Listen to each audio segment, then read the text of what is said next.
fat cells are only about the size of a period on the end of a sentence when they're healthy. But when they become bloated like this, then they're sending out all these inflammatory molecules. And you can imagine we have 100 billion of them, what that kind of effect that could have if you're, say, obese. And this really is inflammatory in many, many ways. And of course, we have to be careful of the sugar intake.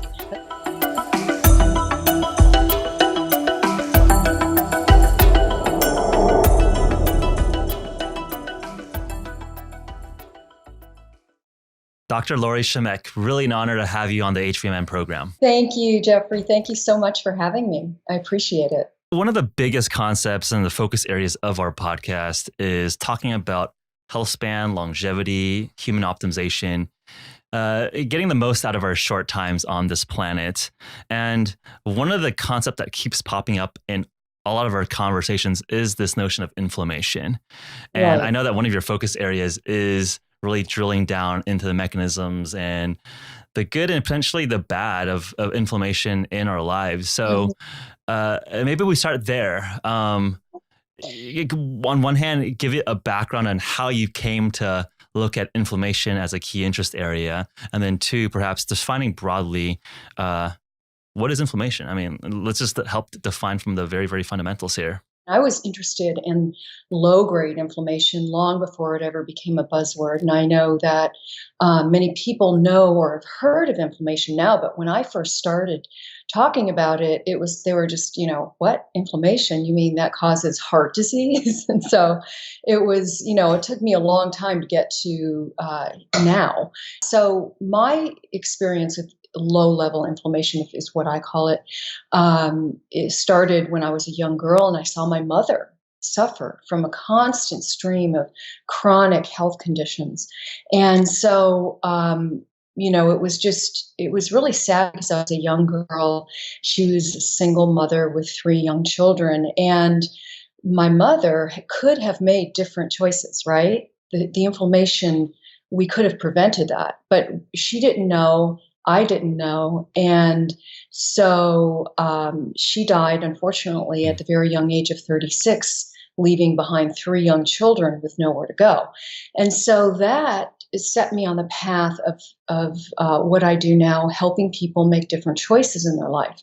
And so I was really interested in the core cause of what promotes these and exacerbates these diseases and conditions. And so I did a deep dive into the research and wrote a couple books and so here I am today talking about it. But suffice it to say that we absolutely need inflammation, and it's called acute inflammation. And excuse me, whenever we hurt ourselves, or say, for example, we cut our finger. So when we cut our finger, an enormous amount of inflammatory molecules are released, and soldiers, if you will, rush to the site to repair the wound. The wound heals, the soldiers go away, and all is well, right? Yep. But there's another type of inflammation that is, and with acute inflammation, I like to call it loud inflammation because you darn well know it's there, it hurts, it's tender to the touch, it's sore, it's there. It's like there's some swelling, a little bit of redness for folks that just, when you cut yourself, there's that little red kind of pus that comes out, and that's your inflammation, your immune cells going in and attacking all the bad guys and starting the repair process, right? Exactly. Yeah. And, you sprain your ankle, the black and blue, you skin your knee and all that. Okay.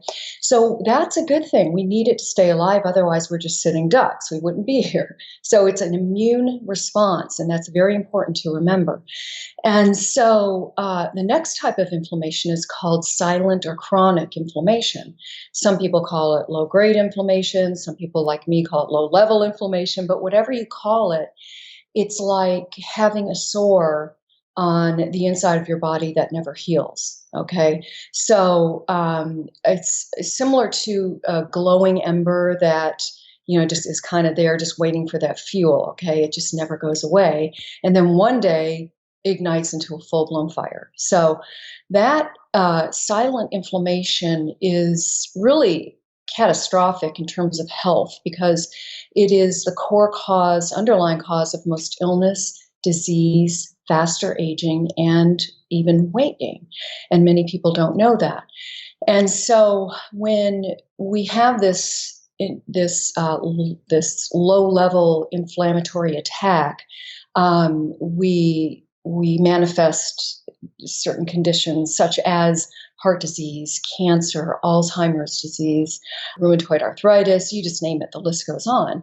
Right. And many people don't realize it. And so the number one lifestyle choice that one can make is to live an anti-inflammatory life, okay? Make anti-inflammatory lifestyle choices. And that's what my mother didn't do. And there's so many people that do not realize that are gobbling down the white sugar and the poor food choices are creating responses in the body that are having this inflammatory effect.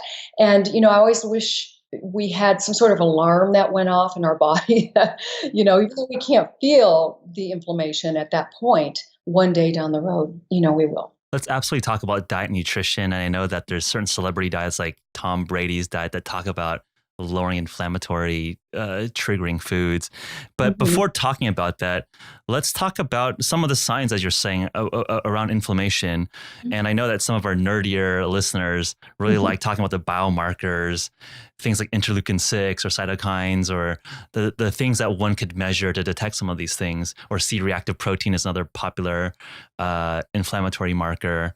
As you work with your clients, as you do your research, what are the biomarker signs that you look for as you're assessing acute versus chronic inflammation or low-level inflammation?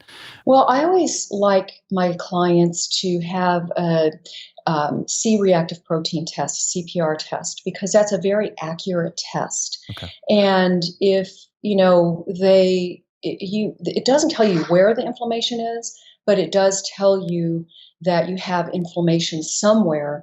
And that means you can go on a hunt for it and figure out where it's coming from.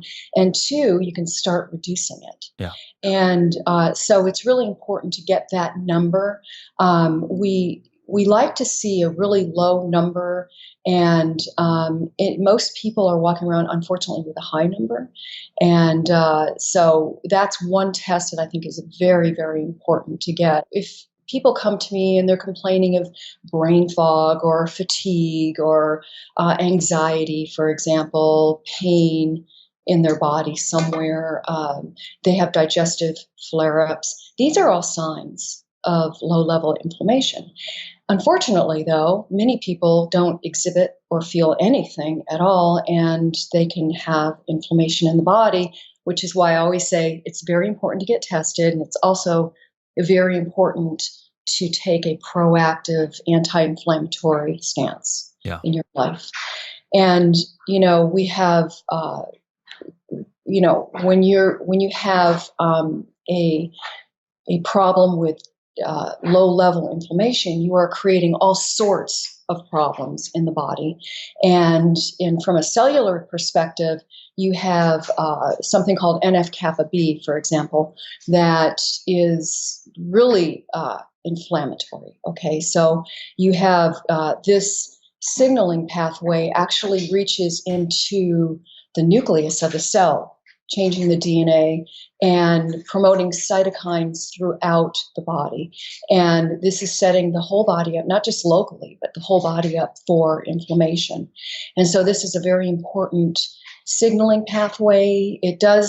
There is some balance to it, but suffice it to say that we want to keep that as low as possible, because the more it's elicited, or the NF-kappa B alarm system goes off, the faster we age and the more chronic disease that we succumb to. That makes a lot of sense. One thing that, as you're talking about the primal cause of inflammation, what that reminds me of is what a lot of our guests talk about, which is insulin resistance as also a parallel, very primal cause for a lot of these end conditions. And I assume that there's a lot of interrelationship between inflammation and higher inflammatory diets, and also diets that trigger high insulin response and builds up insulin resistance. Curious to get your thoughts on the potential interplay between inflammation and insulin, which also relates a lot to low carbohydrate or ketogenic diets as a way to potentially manage both of those types of responses. Curious to get your thoughts on these kind of two primal causes.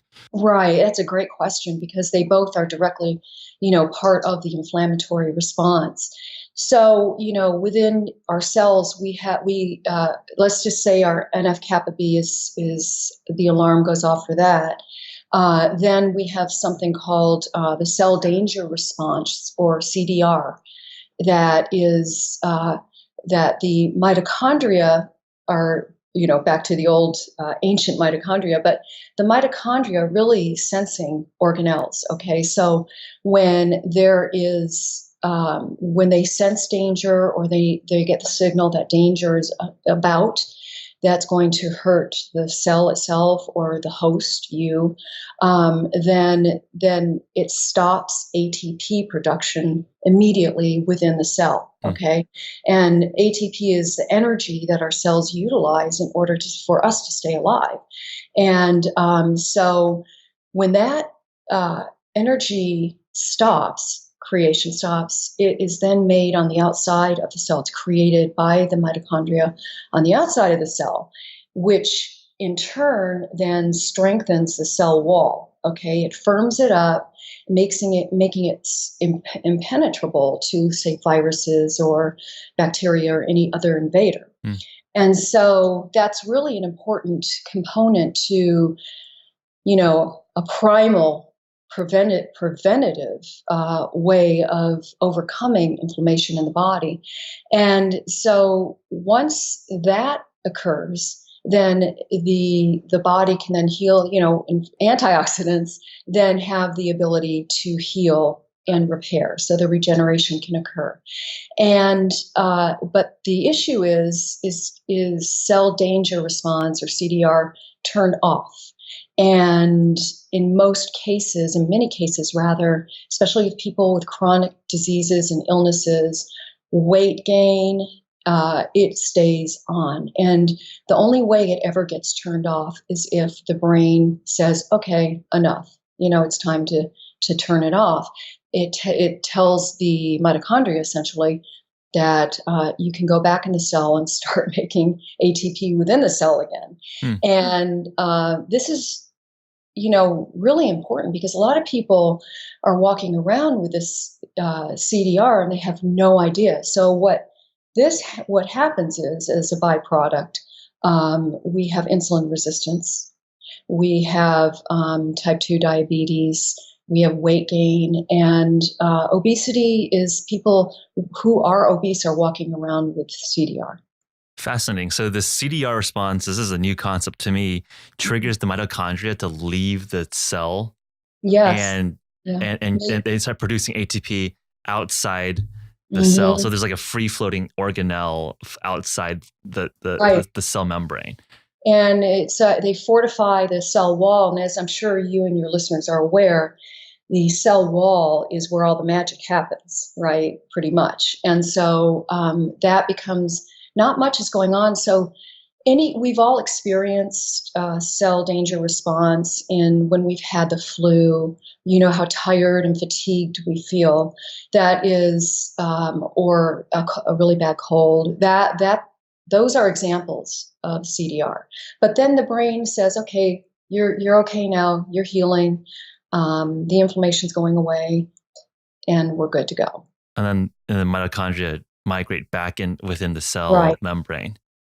Interesting. I'd never heard of that concept before. I guess that could make sense in the sense that if the mitochondria are exiting the cells, then you have less ATP production, and then less ATP, just less energetic, which could explain some of the brain fog or the tiredness and weakness from being sick or having a large inflammatory response. Right, like chronic fatigue syndrome, or you think about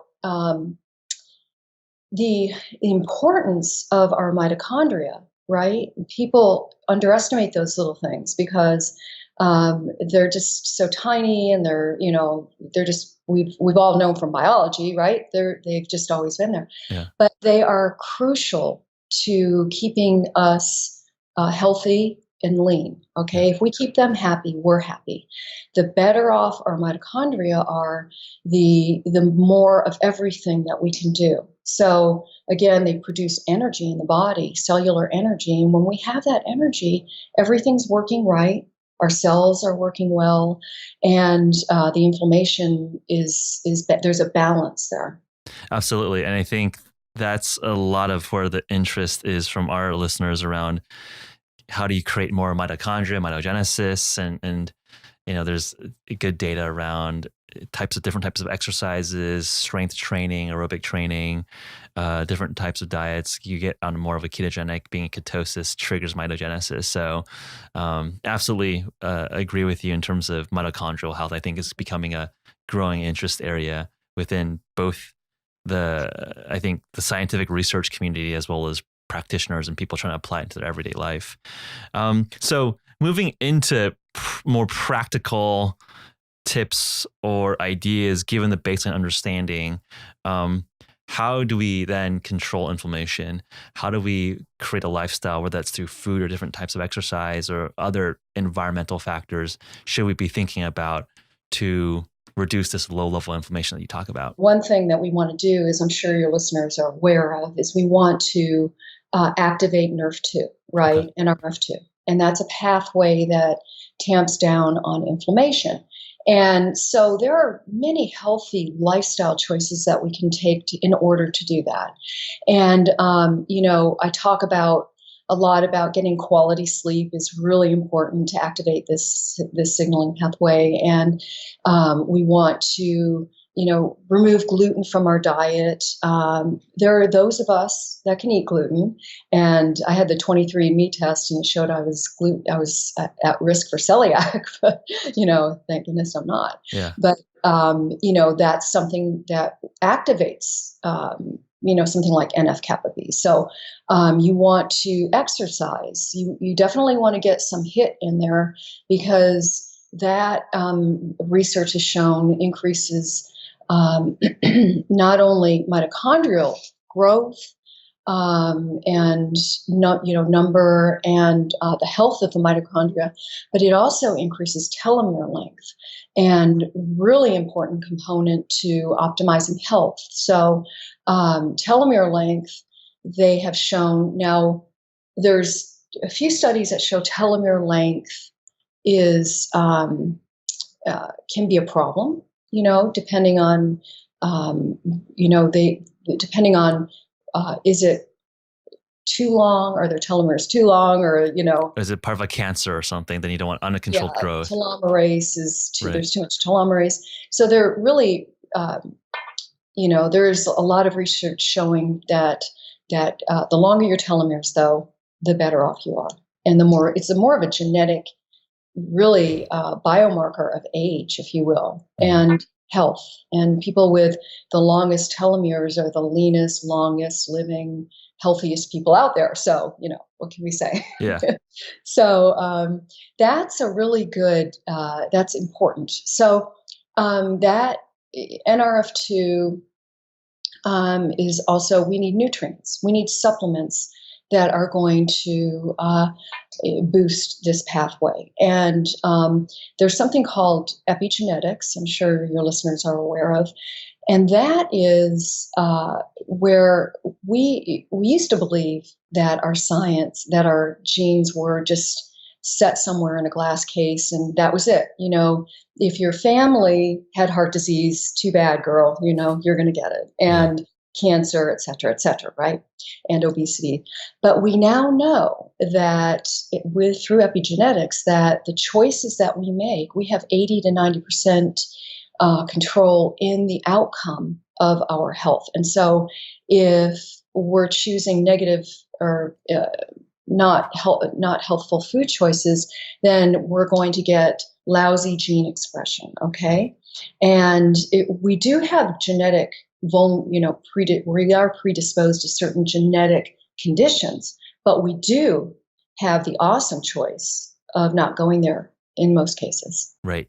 Right. The environmental factors really drive the expression of different genes, which I think is an exciting area of research, right? I think now you can manipulate what proteins are expressed versus what is not through different lifestyle choices like nutrition. So perhaps just like, let's focus on nutrition as a starting point. I think probably in the media, people have heard about low inflammatory diets. Any sense to that? What would you say are highly inflammatory foods versus low inflammatory foods? I mentioned that I think Tom Brady's diet talks a lot about not eating nightshades, and I think he talks about not eating gluten. What's real? What's kind of hyped up? What's kind of BS? Can we disambiguate and clarify some of the myths out there on inflammatory foods? We are all genetically unique. Okay. So what is, there's a study out of the Wiseman, or I forgot, out of Israel. I can't remember exactly. I think the cell metabolism paper, right? People have different glycemic responses to the same food. Right. So half the people could eat white rice, blood sugar went through the roof. The other half could eat white rice and flat. Okay, yep. Nothing happened. And so that's a strong indication of where we all are. And you look at, that my genetic testing puts me at major risk for super obesity. Okay. But my mother's side of the family, they're all obese. But because of my lifestyle choices, I am not obese. Okay. So that's an epigenetic choice right there. But the foods that we eat, I would say nightshades are inflammatory if you have a condition. So, for example, eggplant or tomatoes, for example, exacerbate arthritis. And, we know that,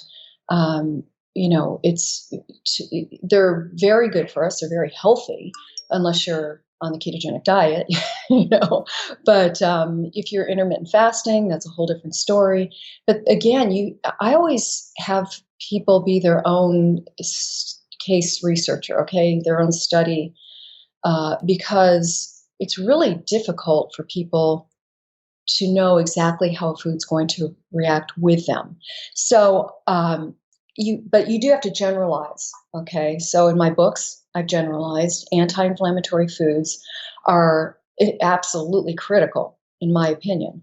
And so when you eat, mushrooms, for example, reishi mushroom, any type of mushroom, even white button mushrooms, will reduce inflammation. They have a marked, powerful cellular benefit. Is there a component in mushrooms that triggers that pathway? The polysaccharides in there are really, really beneficial for people.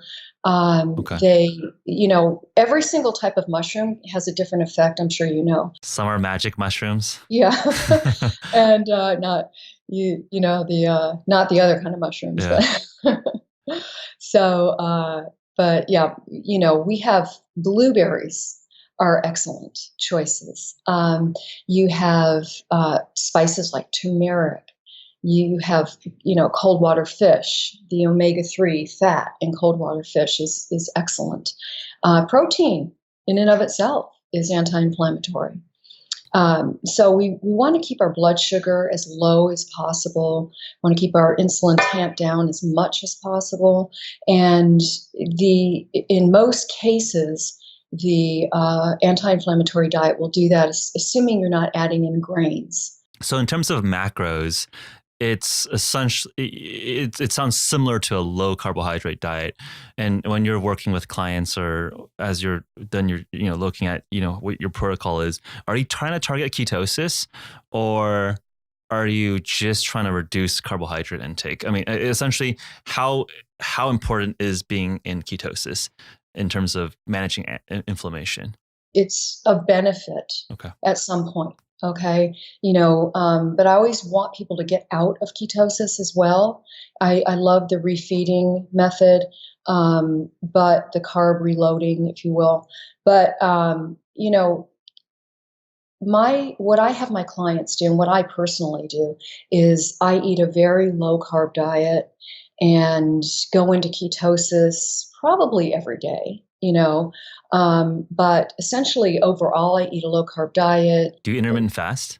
Or Mhm. do you have a I fasting do window? intermittent Okay. fasting. Yeah, Okay. I do for 14 hours. I don't like to go more than 16 hours as being a woman, because a woman, we're so finely tuned hormonally Yeah. that it just can set us off. So we don't want that. So we definitely want a very low carb diet. We want at other times a higher carb diet. And so I, will recommend people have, if they're wanting more carbs in their diet, sweet potatoes, even I will recommend brown rice, anything that, they like that's adding in more carbs, as long as Yeah. it's not inflammatory for them. So I think a discussion on food at this point about sugar would be, it would be remiss for me not to touch on sugar, Oh, because let's absolutely talk about sugar. Yeah. I mean, the good foods, we all know what those Yeah. are, but I'll go over some of those. But after, it's funny because a lot of people, they know that sugar's the bad guy, right? But they don't know exactly why. Hey listeners, if you're enjoying this episode thus far, please consider writing a review on our iTunes page. It really does help increase the visibility of our podcast. That's really the best way to support our work. In appreciation for your review, we'll hook you up with $15 of HVMN store credit. We also love it when we see you guys share our episodes that you've enjoyed on your Twitter, Instagram, or Facebook, and we often reshare those posts. Just tag us at our handle at HVMN. Now, back to the show. I always like to let people know that sugar is on a cellular level dangerous to our bodies. And there's the thought that if you're an athlete and you eat sugar, that you're metabolizing it very fast, and that's true. And so, but outside of that, I say avoid sugar. I never say moderate sugar or just a little bit. I just say avoid it. Okay, keep it out of your life. And that's because there's a glycolytic effect within the cell and throughout the body. So there's something called glycation that occurs when sugar molecules meet protein molecules. They have this interaction where they bind together, and it essentially caramelizes the tissue. Okay, it's called the Browning effect, really, and it promotes something called the AGES, AGES, and Advanced glycation end products, I believe, right? right, Yes. and AGES is part of, for example, NF kappa B turned on immediately the minute you take in sugar, because the body, the cells, they don't know what to do with sugar so much. If you're lacking sugar, you're good to go, but most of us are not. And so when that happens, and a lot of people don't know that it changes the nature and the structure of the protein within the body, and that includes your organs as well, your eyes, your skin. It changes the nature of the skin. It causes wrinkles and sagging skin, but it also affects the inside of a cell, nucleus of a cell. So there's a glycation effect going on inside the cell as well, and that's what we don't want. Okay, so my feeling is that the more you take care of your cell, the more cell health you have, the healthier and leaner you will be. That's something that I've been looking at a lot as well, the notion of these advanced glycation end products, these AGEs. And I think one of the leading theories in the low carb ketogenic nutrition world is that, the standard of care is essentially saying that a lot of cholesterol, a lot of fat are things that build up atherosclerosis and lead down to cardiovascular risk. But it's actually the inflammation caused by things like AGEs that Right. are actually the primal cause that inflame the blood vessels where the fat then goes in and starts, the cholesterol goes in and starts building up these plaques. I think it's a particular interesting area because I think when people talk about cardiovascular health with keto and cholesterol, I think they miss that glucose story, that sugar story. And it doesn't do anybody any good if they're eating, if they're getting their carbs, they're intermittent fasting, right, and they're getting a low carb diet, and they're ingesting sugar of some sort, and that includes food, like refined is what I'm talking about. It doesn't do them any good because, as we all know, when you're fasting or it's particularly when you're fasting at least 14 hours, you're getting something called autophagy that happens at cellular house cleaning. And we're getting rid of all the gunk and the inflammation and the old cells, old dead cells, and the cells that aren't working so well. All of that goes away. But if you're re-gunking it up again with, this intake of poor food. So what are the thresholds for blood sugar that causes glycation? Is this like a spectrum? Is it a binary effect? I mean, I guess, maybe another way to answer the question or ask the question is, what differences would complex carbohydrates that you talked about, like more like sweet potatoes versus something that's like refined glucose, just pure sugar going into your system? Is this more of an effect of the speed in which glucose is delivered, which results in a very, very high, the time scale of having high blood sugar? Or is this something that is unique with glucose versus other forms of polysaccharides or other sugars? This is actually a really great question because it is about the slowdown and the release of the sugar. And, because if you think about it over time, there's not such a load on the cells, right? Mm-hmm. But still, if it's refined sugar, if you just take a little bit every, hour or so, it still has that effect. It still has that glycation effect.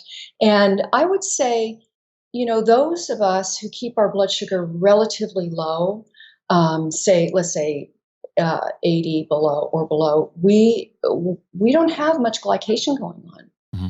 Okay, so we're doing pretty well in that department, I think.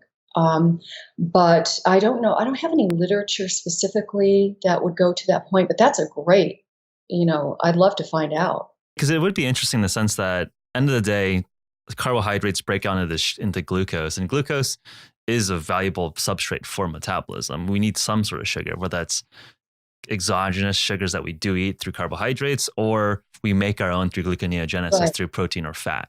So there's going to be some glucose hanging around in our bodies no matter what, right? There always is. There always is. So it sounds like there's some threshold effect, or it might be a spectrum where with a controlled blood sugar level, there's an acceptable level of glycation. But when you have these massive spikes and it overloads your glucose disposal, then you have this huge spike of glucose and you have this huge spike of glycation, and that doesn't really get turned over. Also, too, many people are addicted to sugar, okay? And they eat it in, and that I throw in white flour with that because you can't have sugar and white flour. They typically go hand in hand. Yeah. When our fat cells have excess nutrition, which means excess fat and sugar, because our fat cells store these and more compounds, they become bloated, right?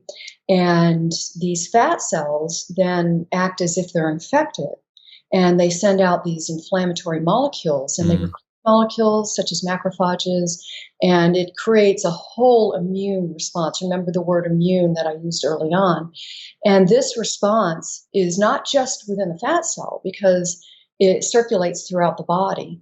Our fat cells are only about the size of a period on the end of a sentence when they're healthy. But when they become bloated like this, then they're sending out all these inflammatory molecules. And you can imagine we have 100 billion of them, what that kind of effect that could have if you're, say, obese. Yeah. And this really is inflammatory in many, many ways. And of course, we have to be careful of the sugar intake. That's why I say avoid sugar, because the people that I have, I've my clients and readers, etc., that avoid sugar lose weight automatically. Yeah.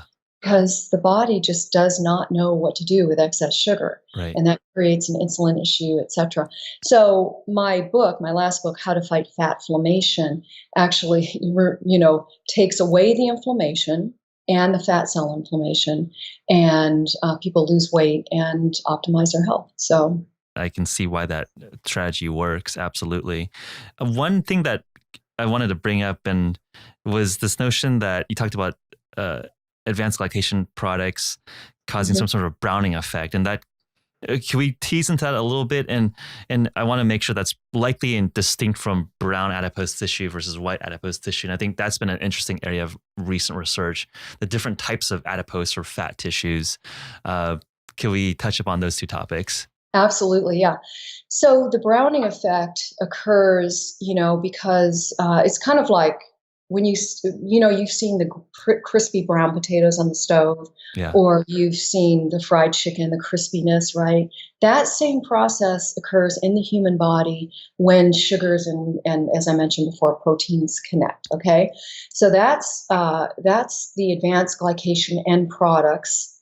That's AGEs, and which is kind of a great term because it does cause inflammaging. Okay, which is aging. Inflammation is a theory of aging. Yeah. It's one theory of aging. But the brown fat tissue is brown, and we have very little of it in our body. We want more of it, but we have a little bit.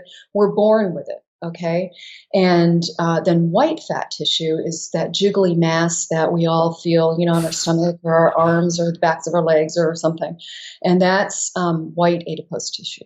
Right. And so the brown adipose tissue, or BAT for short, is where we're born with it, but we can make more of it. We can recruit more brown fat, if you will, and there are ways to do it. We can do it through exercise. High intensity interval training is fantastic, and when we start recruiting the brown fat from white fat, it's called beige fat. Okay, so we have 3 different colors of fat, but ideally we want a mixture of both. So the white fat is really just a storage fat, an energy depot, if you will. We have triglycerides stored there, and it keeps us warm and insulated. So and most of us have too much of it. Okay, the brown fat, however, again, we were born with it. It's usually around the clavicle, the shoulders, a little bit down the back, but that fat is very energy dense because, again, it's packed with mitochondria. And so when we were born with it, and then we can recruit it to encourage more brown fat. And the problem is that when we gain weight, we have excess fat tissue, we don't have that opportunity to do that. Because there's an imbalance in energy within the fat cell. And so obviously that means inflammation, oxidation is occurring, and all sorts of fun things that are promoting this vicious cycle of weight gain.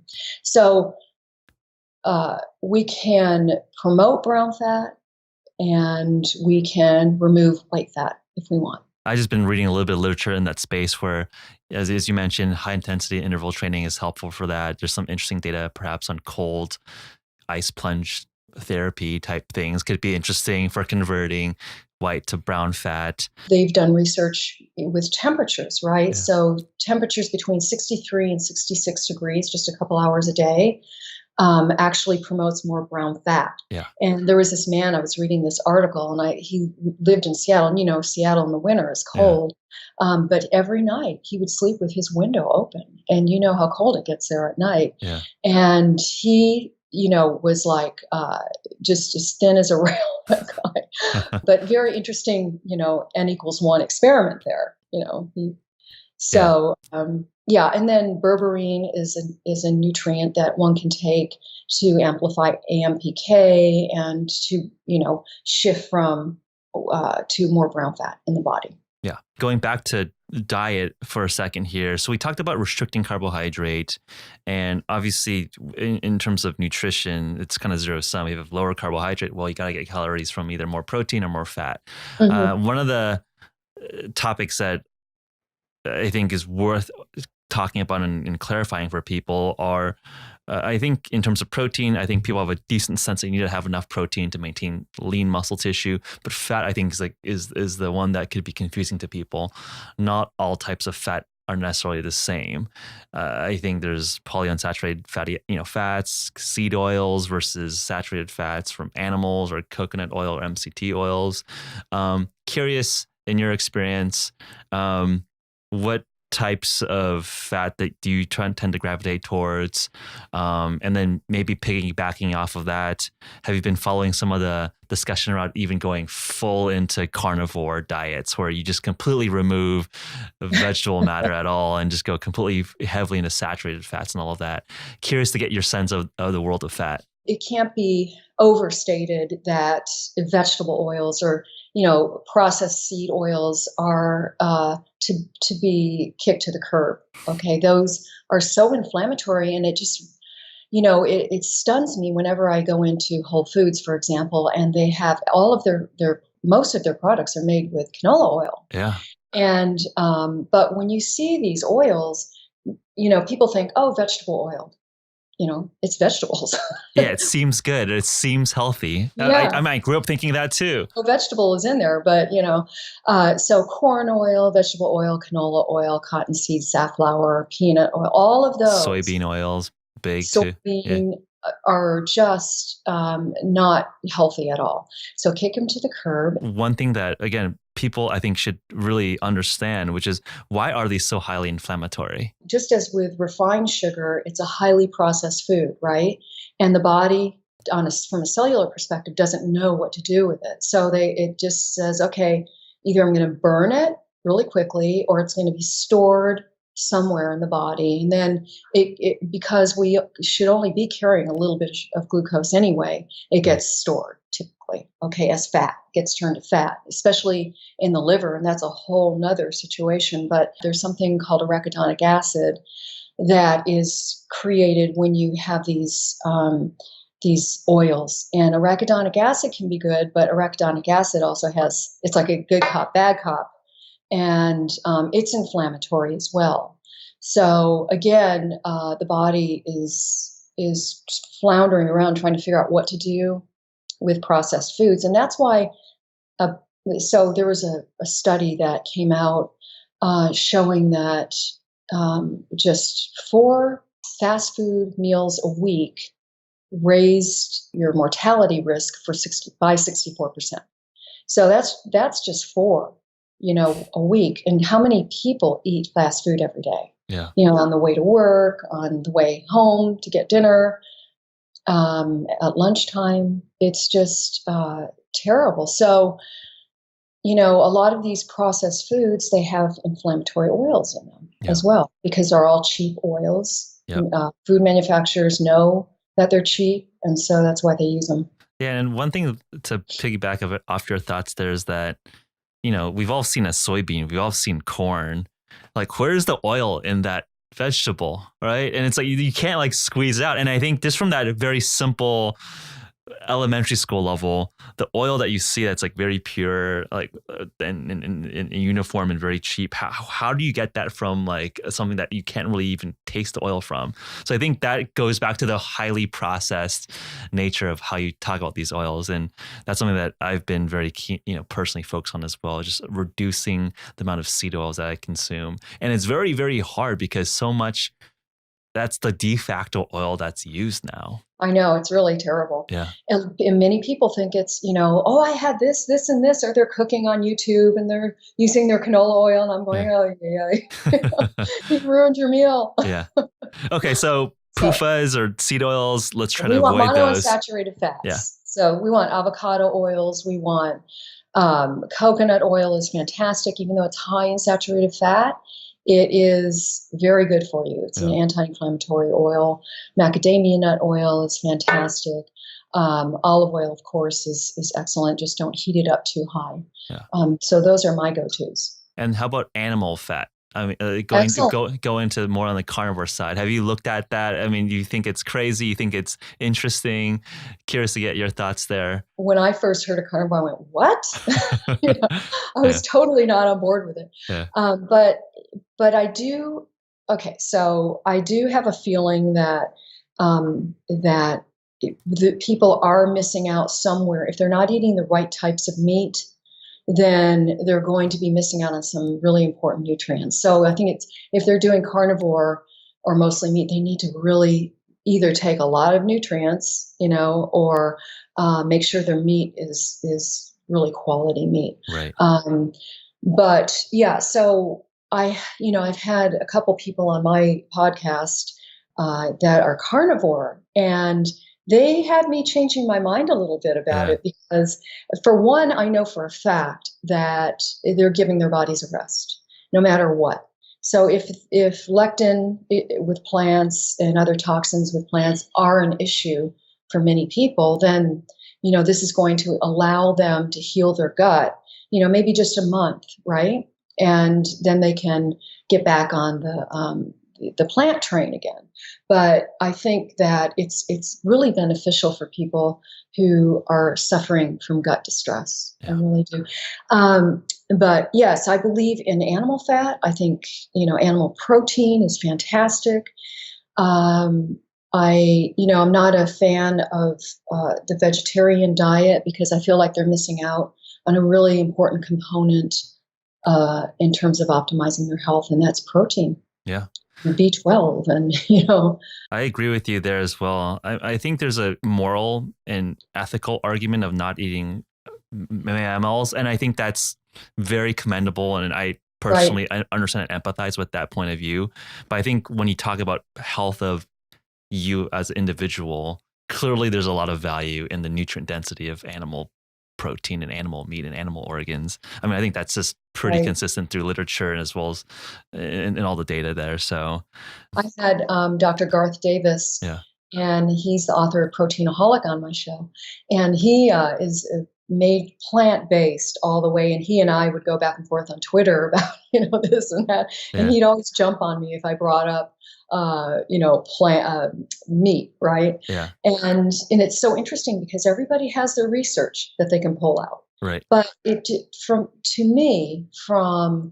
like you said, from a historical perspective, we can see the differences in health, and you can see the studies that show people that go back on a meat diet, what happens to them. Their health changes for the better. Yeah. Yeah. So curious as they're zooming back into sort of modern discussion or today, what else do you think are some of the most cutting edge or interesting or most controversial discussions in nutrition? I think we touched on carnivore, I think as like a kind of a recent trendy concept. I would say keto and low carb, I think really started picking up in the last maybe 5 years, fasting. Anything in your networks and as you're talking to other experts and all of that, like what do you think is interesting that kind of sparked your interest recently? The notion of our gut being the epicenter of every aspect in our body. It touches every organ in our body.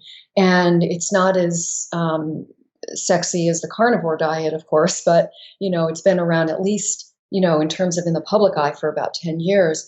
But it is, I just got back from the World Microbiome Conference, Mm-hmm. and it was unbelievable. So they were talking about, the short chain fatty acids that we get from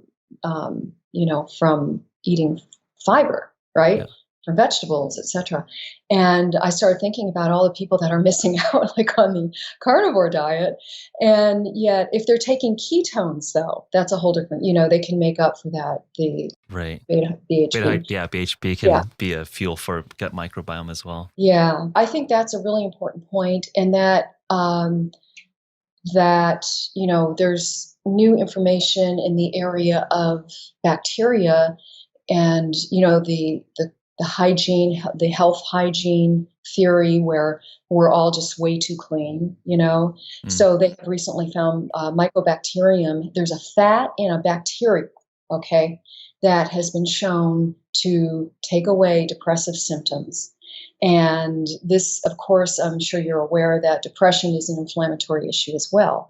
They don't know really whether inflammation comes first or depression is follows suit, or vice versa, right? Chicken or the egg.